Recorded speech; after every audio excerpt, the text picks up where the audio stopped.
Hey everybody, Uncle Rich here for Who's Telling the Truth. Today is March 31st, it's 2014.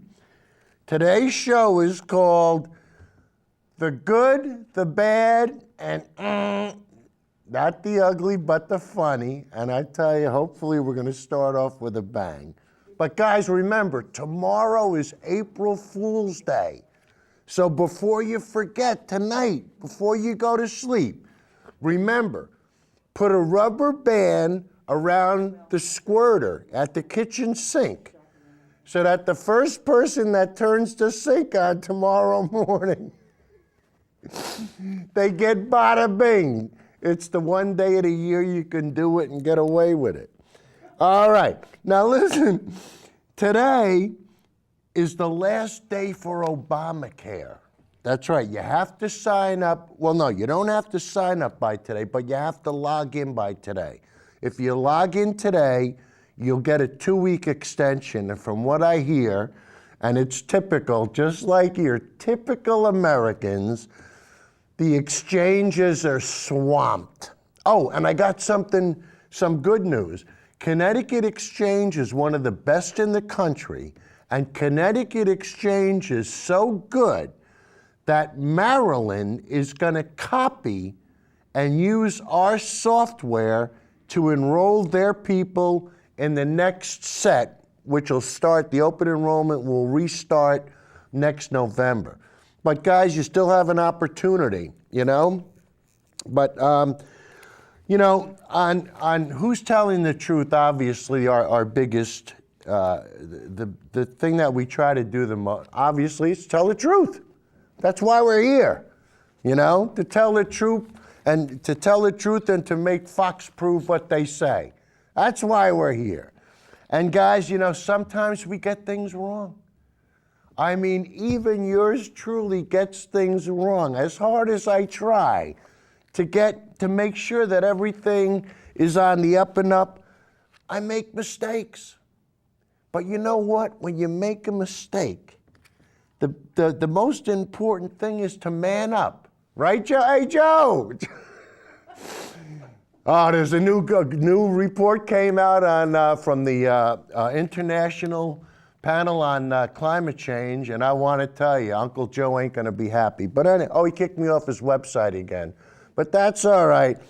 So anyway, you got to learn to man up. If you make a mistake, you made a mistake. So what you want to do, you know, you want to square up and then move ahead. Well, in show 27, and guys, if you go online, if you go onto the website, whostellingthetruth.org, you can go to the archives. And in show 27, we did a show called Psychics and Frauds.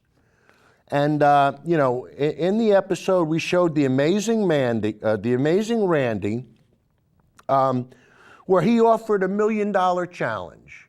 You know, if you could prove you were a psychic or you know, if you could prove the future, or if you could, they had guys that were dowsers. One guy, you know, we had stuff from Sylvia Brown, James Van Praagh, John Edwards, the best bullshitters of the bullshitters. We had them all on. So anyway, but guys, you know, sometimes we get things wrong, and even though I thought that we proved conclusively that you couldn't predict the future, guys, I got it wrong. I got it wrong, and I'll tell you why. John, if you could throw up the graphic. The reason why I got it wrong, you'll see it right there, everybody. Well, it happened. Just as Abbott and Costello predicted, right there, ladies and gentlemen, we're looking at Chin Lung Hu. And guess where he's standing? John, if you got beautiful. Chin Lung Hu is standing on first base. So now we finally know who's on first. And to help us understand who's on first, we're going to play a little parody from some of the new comedians. So, John, let's have the first.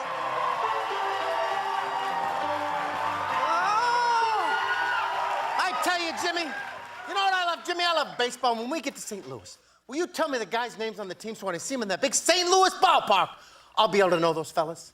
All right, but you know, strange as it may seem, they give these ball players nowadays very peculiar names. Funny names. Nicknames, pet names. Now, on the St. Louis team, we have who's on first, what's on second, I don't know's on third. That's what I'm trying to find out.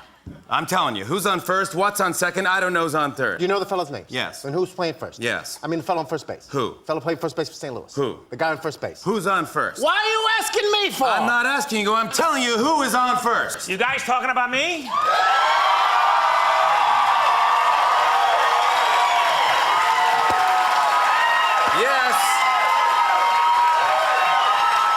Yes, as a matter of fact, we are. This is who? How should I know? I never met the guy. Well, now you've met him. Met who? Yes. Look, would you tell me your name? Who? You. Who? Him. Me? Yes. Who?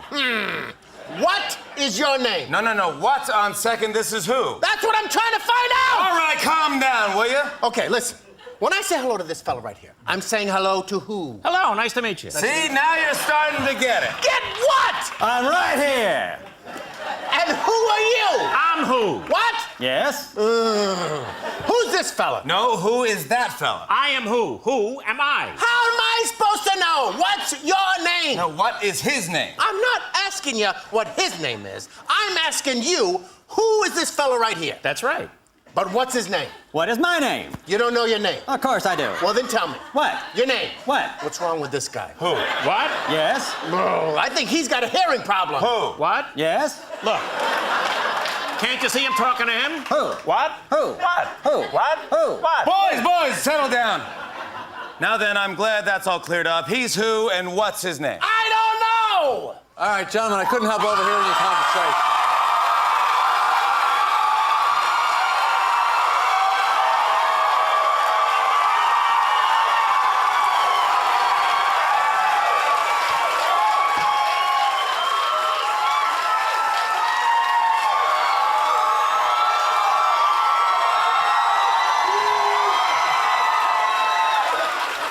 Look, it's very simple. This fella's actual name is who? W-H-O. And this fella's actual given birth name is what? W-H-A-T. Well, that clears it up. Why didn't you just say that in the first place? But wait, who are you? I don't know. Third base!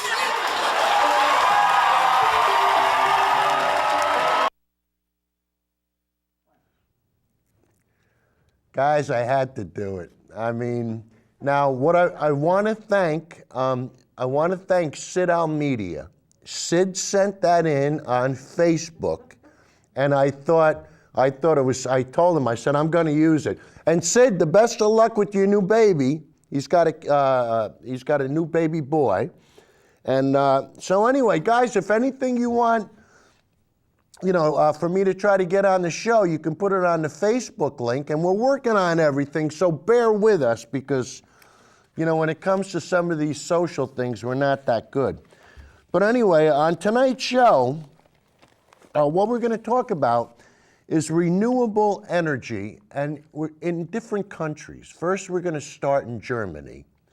And I tell you, when you see what's going on in Germany, it's just going to flip you out. I mean, if it doesn't move, there's a solar panel on it. You'll see. You'll see the pictures. And then we're going to show solar power in Japan and how Japan is, since what they happened in Fukushima. But the one thing that you're going to notice about Japan is they're using transparent solar panels. Now, we saw this on last week's show where they used the same ones at Lincoln Field. And today, we're going to take a more in-depth look because I'll tell you that you could make some of these solar panels as windows, and you'll see. And I tell you, you're going to start to notice how things are changing. And then we're going to come back to America. We're going to show you the science breakthrough with the transparent solar panel. Then we're going to show you a Georgia farmer who is heavily into solar, and I tell you, this will warm your heart because, you know, the American farmers are everybody's starting to get it, guys. And then we're going to come back to renewables in Germany, wind. And then I'm going to show you an article from our two favorite brothers, the Koch brothers, how they tried so vehemently to curtail a wind farm that was being built, I believe it was in Kansas. They didn't want anything renewable. The Koch brothers want to and Americans for Prosperity want to have nothing to do with it. I mean, all they want to continue to do is just keep burning fossil fuels and killing your kids. And it's that simple, guys. And then after we show you how these guys go out of their way to try to keep renewable green energy, we're going to take it one step further. And we're going to show you how these guys develop coal ash from when they burn coal and the problems that it's creating. And then these boneheads have gone so far as to come up with a gasification plant for turning coal into carbon dioxide. Well, it's a little complicated, but we'll explain everything. Well, the video will explain everything. And when you see this, you're going to say, you know what? There's no end. There is no end to what these guys will do to try to kill your kids. And you're saying, Rich, you're being extreme, you're being crazy. No, guys, no. They want to extract every drop of oil they can from this plant, and they want to burn it. And I mean, you know, what happened today with the IPCC coming out again, there's no questions about climate change. It's just a matter of how bad is it going to be. And this is why we have to start gearing up and start making changes. So anyway, we're going to show you. It's called the Kempler County Energy. And the amount of money these guys are spending and the cost overruns. And when you see it, when you compare it to what we showed you last week with Ivanpah, you're going to look at the facts and figures, you're going to go, Rich, what don't these guys get? Now, you can be the judge. You make the decisions.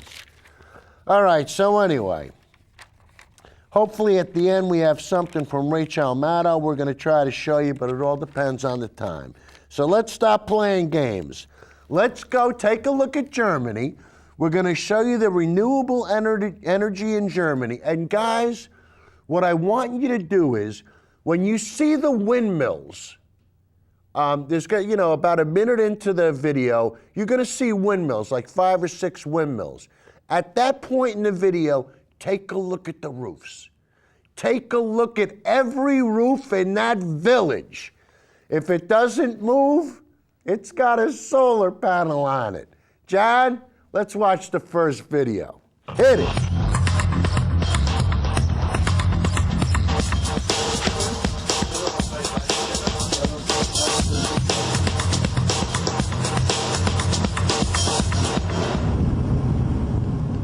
For more than 15 years, work has been going on to decommission the Lubmin nuclear power plant near Greifswald in eastern Germany. Like this old East German reactor, all remaining nuclear plants in Germany are to be taken offline, in a process scheduled to last until 2022. But Lubmin is also the site of new construction. Directly opposite the defunct power station is a company that produces parts for wind farms. Masts, to be exact, for wind farms in the North and Baltic Seas. Many of the staff helped in the decommissioning of the old nuclear plant.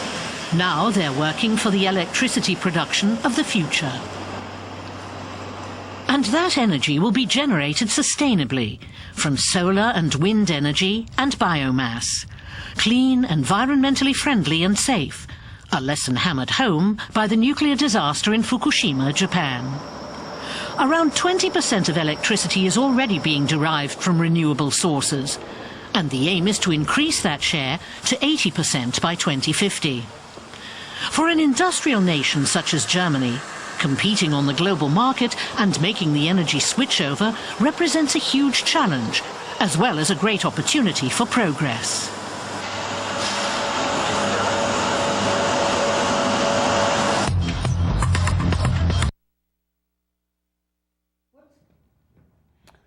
Okay, guys, so that was Germany.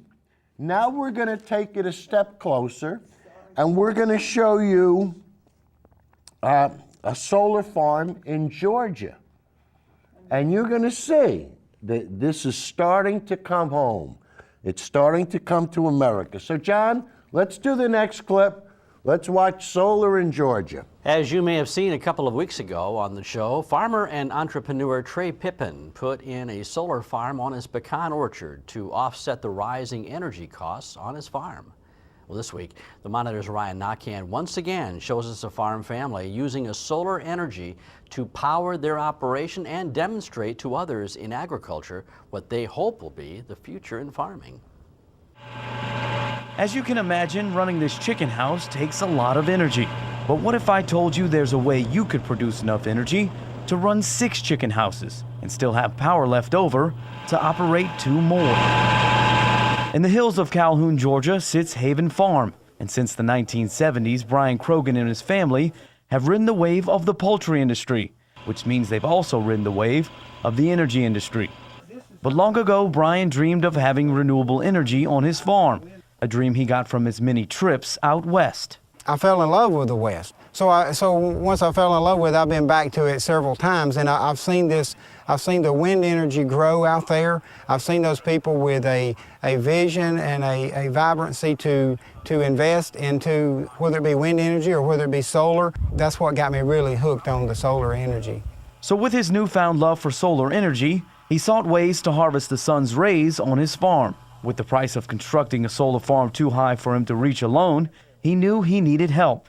So he met with the Georgia company Hanna Solar and applied for grants from the Georgia Environmental Finance Authority and the federal government. We've been actually working on this and meeting with Hanna Solar for 16 to 18 months now. We've met numerous times, signed numerous papers, but as you can see here today, it's worth it to me. And it's possible. It can be done. In Georgia, we've got a fantastic solar resource in spite of what we've heard over the years. It's an incredible resource. It's only 15% less than what Death Valley has. The 456 solar panels that took a year and a half to plan only took about a month to construct. But the amount of time it will give back to Haven Farm holds no comparison. It's something that will keep giving. This system is designed to last for 30 years. With the contract that I have with TVA, as they're purchasing the power back from us, makes it possible also to do this, because without that agreement with TVA, it would be hard to finance this project. But it does make it very possible. I know what you're asking yourself at home. You're saying, Ryan, why are you throwing rocks at something that's worth over more than $1 million? Well, these things are really durable. They can take hail up to 80 miles per hour and can sustain hurricane-force winds. It's a wonderful way to be sustainable in terms of passing this on to the next generation where you haven't had a power bill for 30 plus years. It's really incredible. We think about money so much in this society today, but there's really more to it than just money.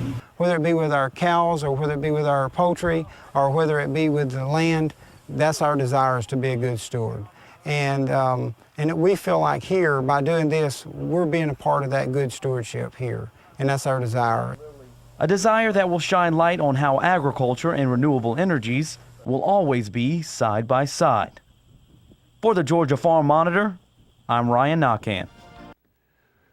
You know, guys, I've done some homework on, I have a, as you guys know, I install central vacs for a living. But I'm very interested in energy, and one of my clients, he's very interested in saving energy. And he said to me, he goes, Rich, I have 9 acres behind my house. He goes, I'm willing to do virtually anything. He goes, he wants to live off the grid. So guys, I've done some homework, and you need between 6 to 8 acres to develop a megawatt. A megawatt will power about 200 homes. The cost of putting this up would be about $3 million. Now think about that for a minute. From his property, he's going to be able to power 200 homes. You're a viable business. You know, like I say, guys, when it comes to solar power, you can feel warm and fuzzy or cold and greedy. Doesn't matter. Doesn't matter. As long as you keep putting the green stuff in your pocket, that's all. That's right, John's on time. And that's friendly energy. You know, we'll never have to fight over solar, that's for sure. All right, now, let's take it one step further. Let's go to Japan, and let's see what Japan is doing with solar, and let's take a look at the transparent solar panels. I'll tell you, this is going to blow you away. You'll enjoy this one. John, hit it.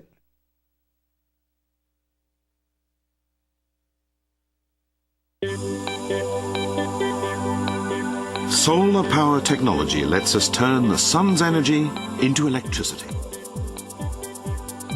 It's widely used in Japan in power stations and public facilities. And Japan now has one of the world's highest rates of installation of solar panels on private homes. Japan makes about a quarter of all solar generating equipment worldwide.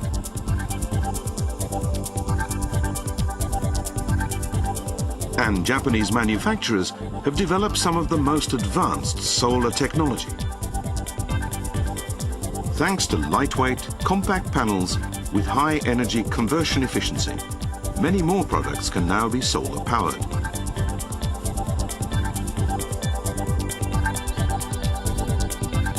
To complement solar panels for household use, special high-capacity lithium storage batteries have also been developed.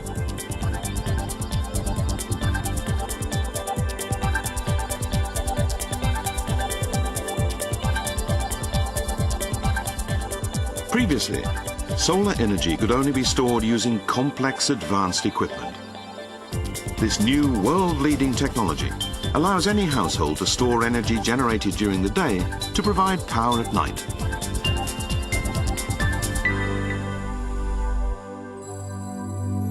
In Japan, where level open ground is at a premium, solar panels are mostly installed on building roofs and similar places. However, this had the disadvantage of blocking sunlight access. The problem has been solved by this new type of panel. They look like regular glass, but there's a thin film inside each panel to generate power.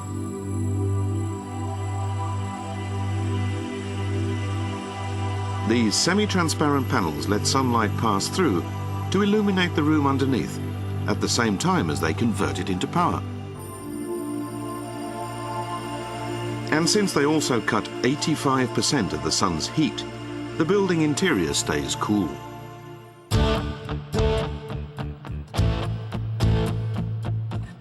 Research continues to improve solar technology, lowering costs and increasing generating capacity. Instead of flat glass panels, the surface of this device consists of rounded plastic lenses. The equipment automatically follows the sun's movement to ensure maximum exposure at all times. The lenses trap the sunlight more effectively.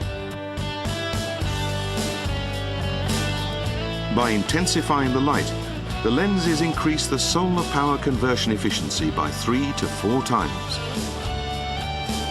And because the lenses are plastic, these panels cost 7 times less than glass ones. Japanese research and development continues to drive advances in solar power. In this project, an entire town will be run on solar power, with panels on every available surface.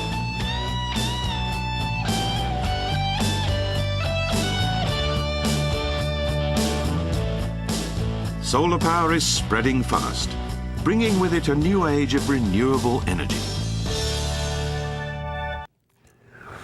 You know, guys, the idea of transparent solar panels is a nice idea, but you know, like what we always do on this show, you know, show us the proof, show us the evidence. I mean, it looks nice and everything, but what do the scientists have to say? What do the guys that are publishing the peer-reviewed studies have to say?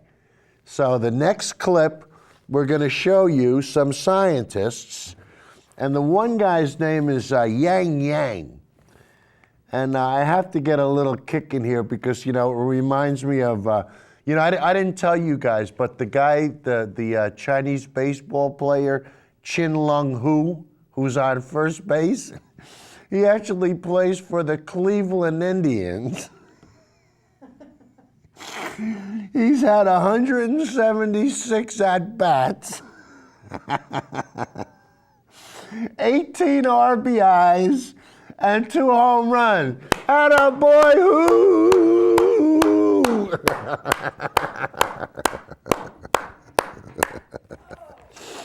Hey, I grew up with Tommy Ho, you know? Who knew?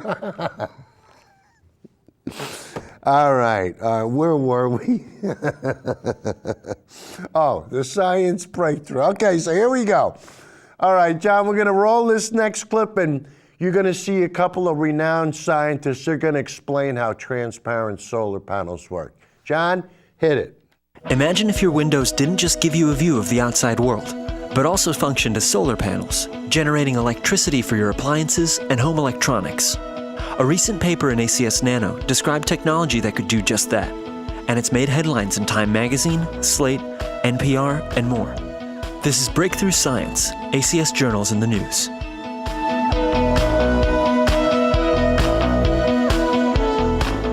My name is Professor Yang Yang from the University of California, Los Angeles. I'm a professor at the Department of Material Science and Engineering. I'm also serving as a director of the renewable energy of the California Nanosystem Institute. I'm Paul Weiss. I'm director of the California Nanosystems Institute. I'm editor-in-chief of ACS Nano, and I'm also one of the UCLA researchers who helped Professor Yang Yang and his group develop the transparent solar cells. The research we're working on is actually a plastic-like material serving as a solar cell materials, which invisible in the invisible range, but pick up the photons in the infrared range. Our solar cells are very different from the traditional solar cell, which are opaque and dark color. Our solar cell mainly use the material to pick up the infrared light rather than the visible light, so it's rather transparent in the visible range.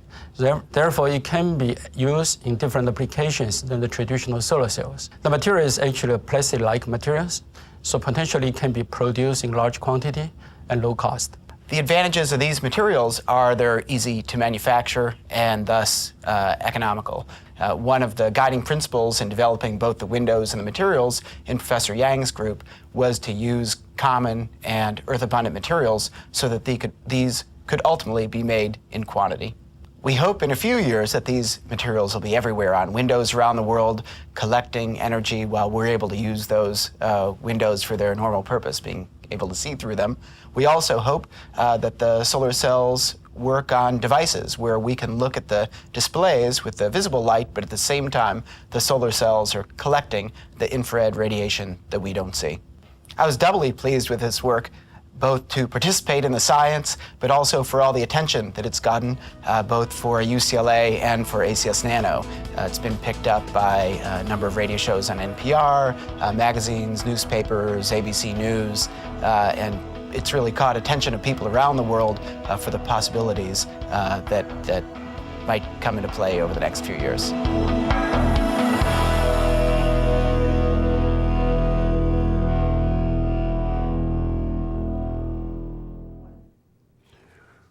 Guys, the future's here. It's here. It's just a matter of, getting people, getting the mindset, getting it down to the point where people start to accept this. I mean, like we showed you with Germany. You think anybody in that town questions the idea that solar works? and solar's the way to go? No, not at all. All right, now we're going to go back to Germany because we're going to show you how they're into wind. And if you're a little queasy, when you see how big some of these wind turbines are, you're going to go, man, I don't know if... But anyway, pay attention at the end of the clip because it tells you how many homes these wind turbines, how much electricity these wind turbines will generate. So, John, let's see the next one. We're approaching Alpha Ventus, 60 kilometers off the mainland. Germany's first offshore wind park in the middle of the North Sea. Wind farms such as this one will be vastly expanded in future. The helicopter brings groups of scientists out to sea several times a week. They're investigating the environmental impact of the wind turbines on their surroundings. One of the scientists is Felix Jachmann. He's researching the interaction of birds and marine mammals with the park. Yesterday, for example, two porpoises were chasing what was probably a shoal of fish around the platform. There were also seagulls and gannets, so there are marine mammals around at times. A second helicopter takes technicians off one of the masts. They've been fixing a malfunction in the turbine. Hanging from a cable at a height of some 130 meters isn't for the faint-hearted.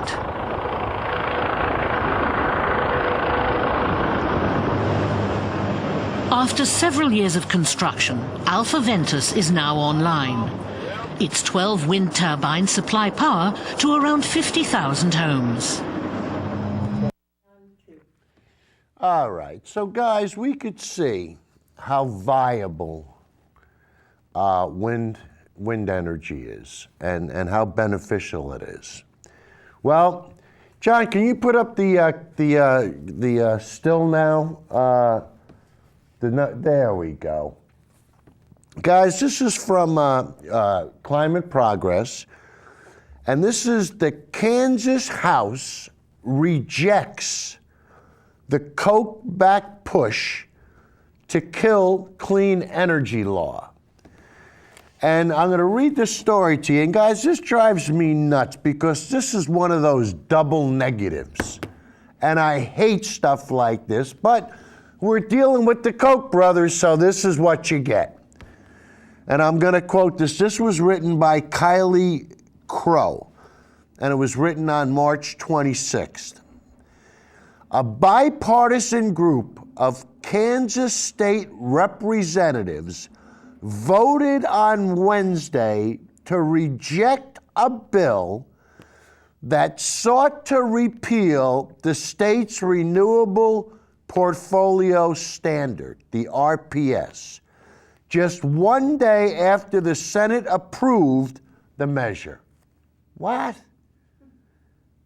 You see, I mean, now you got to figure this, you got to spend a few minutes figuring out what they're saying here.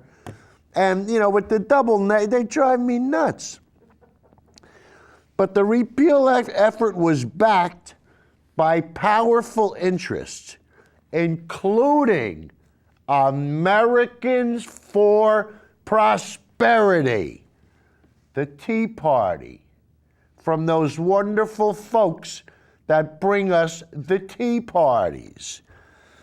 So, including Americans for Prosperity and the American Legislative Exchange Council, ALEC, which we're familiar with, both of which are funded by petrochemical billionaires and Kansas natives Charles and David Koch.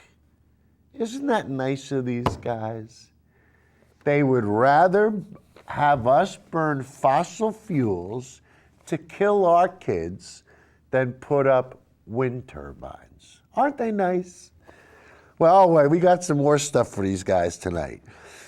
Supporters of the repeal tried to tie the state's renewable standard to a rise in electricity rates, with Representative Mark Rhodes, a Republican from Newton, claiming a continuation of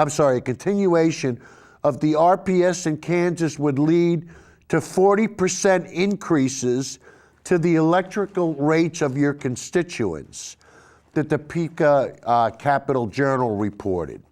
See what he said, guys? 40% increase. These guys just make stuff up. They don't care. What difference does it make? And later on, they'll deny it. It's like when I watch Fox. Today, Stuart Barney, one of the guys I love to hate on Fox. He comes up with a new, a lot of time on Fox, one of their favorite sayings is, uncertainty.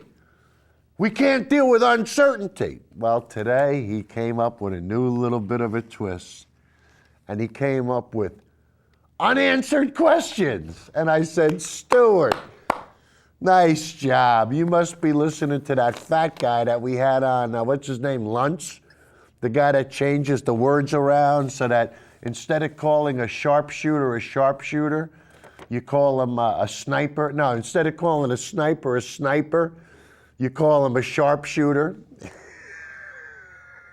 He's still blowing somebody's head off, but it sounds nicer, you know. That's where you say energy exploration instead of drilling for oil, you know. I'm exploring for energy. No, you're drilling for oil. You know? But this is what these guys do, and I tell you, they go out of their way, and I'll just read a little further. According to a report by the Kansas Corporation Commission, however, the impact of the renewable energy standards is about 1/5 of 1 cent on the average 9.9 cent kilowatt hour electricity cost. 40%, and it's what, half of a cent? I mean, these guys, they have no shame. They don't care. And when you see what they're doing with this gasification plant, you're really gonna say they have no shame. I'll tell you guys, because this is brutal. But next we're gonna do, I think it's a clip from ABC, and we're gonna show what these guys do. And this is about coal ash and the problems that have happened with the coal ash getting into the waterways. And you guys know what happened in West Virginia just recently. You know, you had how much? 750,000 people couldn't drink the water, couldn't take showers, couldn't take a bath, couldn't do anything. The only thing you could use the water for was putting out fires and flushing the toilet. Gee, that sounds horrific. All right, so anyway, let's see what happens when we mix coal ash with drinking water. John, hit it.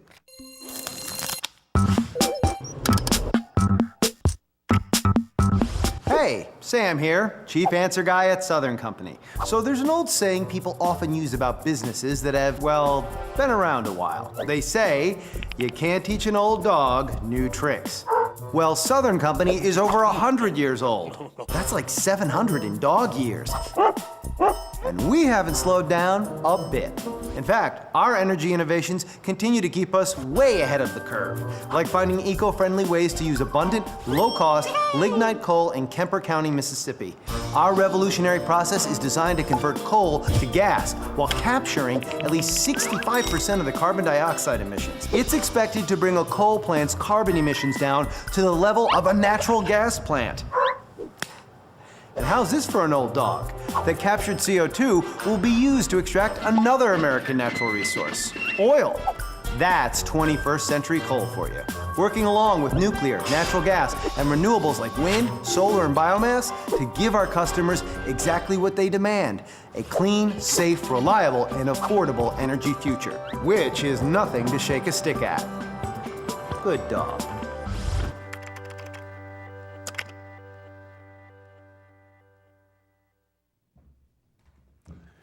All right, I don't know what the snafu is. I mean, I never make mistakes, so it must be John, the director, that screwed that one up.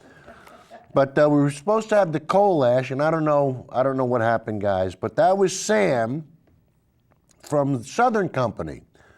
And the Southern Company is the electric company that is running this fiasco called Kemper County Energy Facility. So now what we're going to do is... It's number 11. That was number 11? All right, well, we're going to get to the coal ash in a minute. We might as well stay on this now. So we're going to do the next one, which is can the coal plants save the climate? And guys, you're going to see, and we'll roll a video, and you watch it, and you make the decision if you would even think about doing something like this. John, hit it.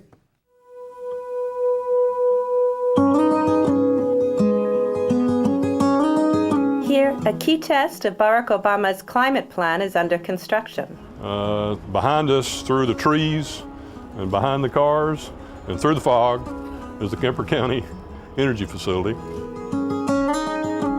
And at this particular plant, we remove the carbon dioxide, or much of the carbon. About 65% of the carbon in the fuel is captured as carbon dioxide. Now this might look just like a mass of pipes and steel, but this coal-fired power plant is different than any other power plant operating in the world today. For this facility, given the CO2 control level that we have, the carbon footprint is essentially the same or maybe even less than a natural gas plant that doesn't have carbon capture. The technology that is going to come online here later in 2014 will, for the first time, take the carbon dioxide emissions out of the coal and send them down a pipe and not out into the atmosphere. The EPA is finalizing regulations that would require all new coal plants to adopt similar climate-saving technology. The agency says Kemper is a real-life model of how that could work. We expect the plant to use 4.2 million tons per year of coal. There's 420,000 tons of coal sitting there right now. We take the coal, it's mined, prepared into the proper size, dried, and then fed into a device that converts it into a gas. That gas is then cleaned, is sufficiently clean to burn in a gas turbine. You're looking at the acid gas removal system. It's removing both hydrogen sulfide and CO2, which are both acetic gases. That gas turbine then uses that energy to make electricity. The captured CO2 is compressed and sent off down a pipe to be sold for use in oil and gas drilling. There's only one problem. The facility, which includes the plant, the mine, and the CO2 pipeline, doesn't come cheap. At $5 billion and counting, it's one of the most expensive power plants ever built in the U.S. It's already more than $2 billion over budget, and much of that bill is going to be footed by taxpayers in the form of $700 million in federal grants and tax credits, and at least $2.8 billion in rate hikes for Mississippi Power customers. At the state capitol in Jackson, politicians and lobbyists say the plant is an expensive boondoggle with dubious climate credentials. What we have said all along with Kemper, it's dirty, it's expensive, and it's unnecessary. It's in a league of its own. I mean, there's nothing that even comes close to touching this price-wise. The Sierra Club's Louis Miller says the company's much more interested in testing its signature coal-burning technology than in saving the climate. It was never about carbon capture and sequestration. The only thing this has been about is getting the federal money to jumpstart this project and to do a trial test run of their technology, their TRIG technology, and get the ratepayers and the federal government to pay for it. I'm worried that what will happen is that the cost will continue to escalate, and it will be more on the ratepayers than on the company itself. In other words, even if this coal plant could save the climate, the public will be stuck with a very large bill. It's on the company to build it. The profits might end up being less than they had anticipated. But right now, they're passing those costs on to the ratepayers. And I think that's wrong.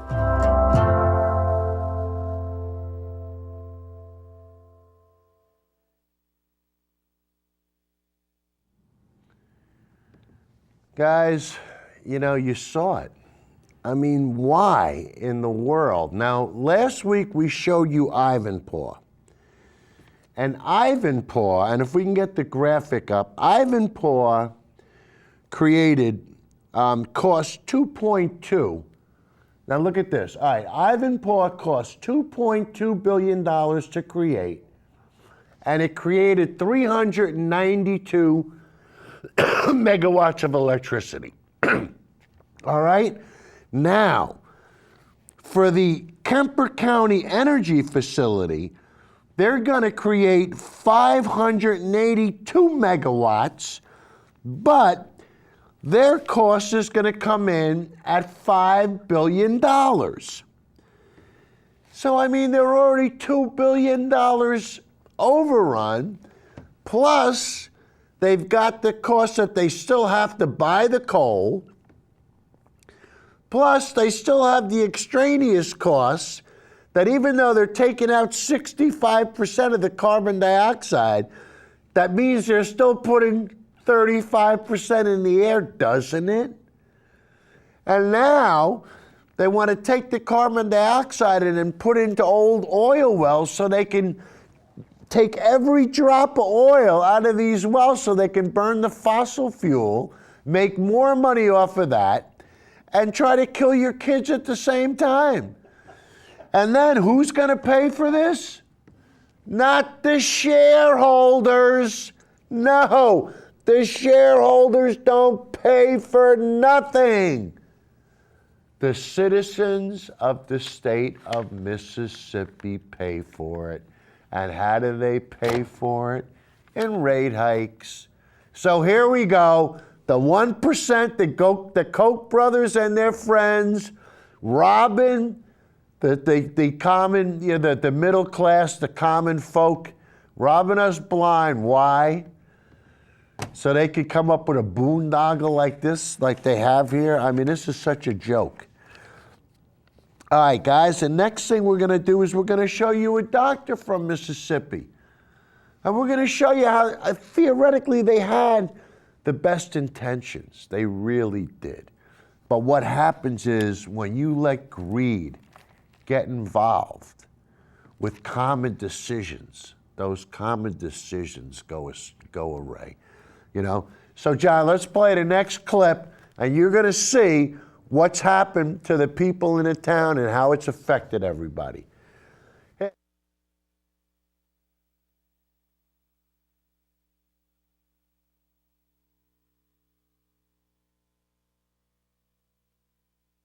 Mississippi is my home, born and raised in Mississippi, and have a deep love for the state, for its many wonderful attributes, and I feel concerned about preserving those and also developing the economy so that people can make a good living here and can educate their children, and the children will want to stay here and the state can grow.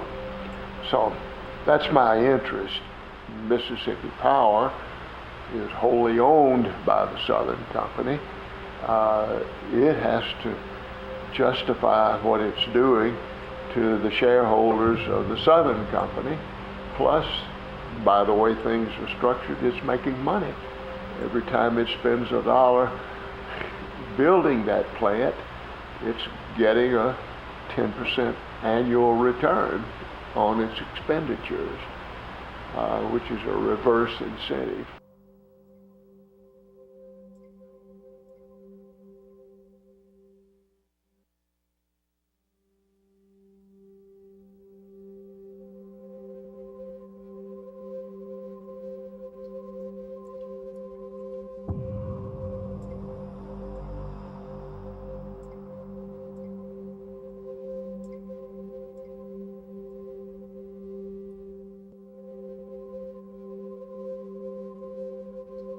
And particularly when it knows that all of that cost is not going to be its cost or the shareholders' cost, but it's going to be paid out of the pockets of Mississippi families, businesses, and industries.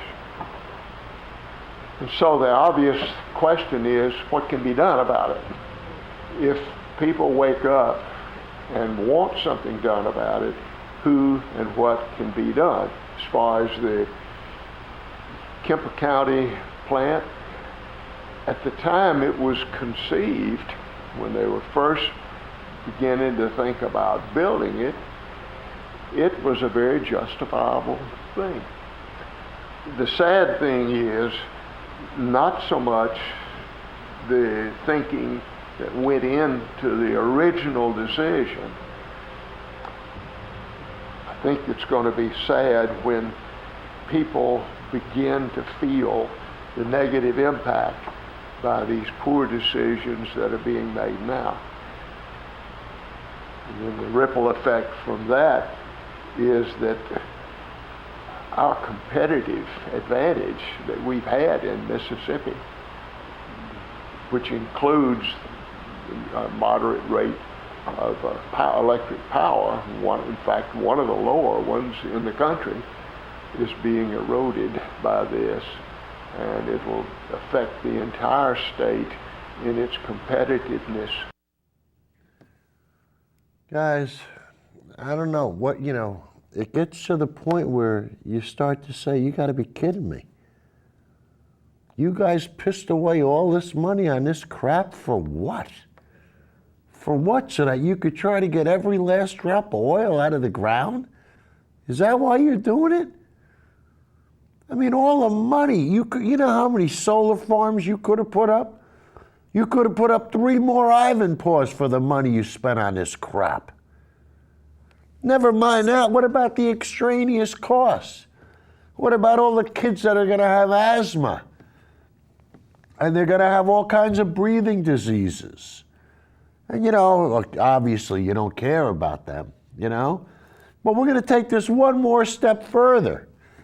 We're going to show you a clip from Rachel Maddow, and we're going to show you where Duke Energy, and these guys, guys, I never realized that the electric generating companies could be so evil.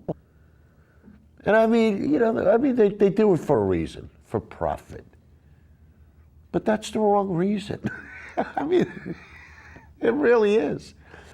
We got to start doing things for the common good. For the people. Instead of trying to kill them by putting carbon in the air, we should be putting up solar panels and wind turbines. So anyway, let's see how they're trying to kill us by poisoning our drinking water. And this is as bad as it gets, guys. So John, roll it.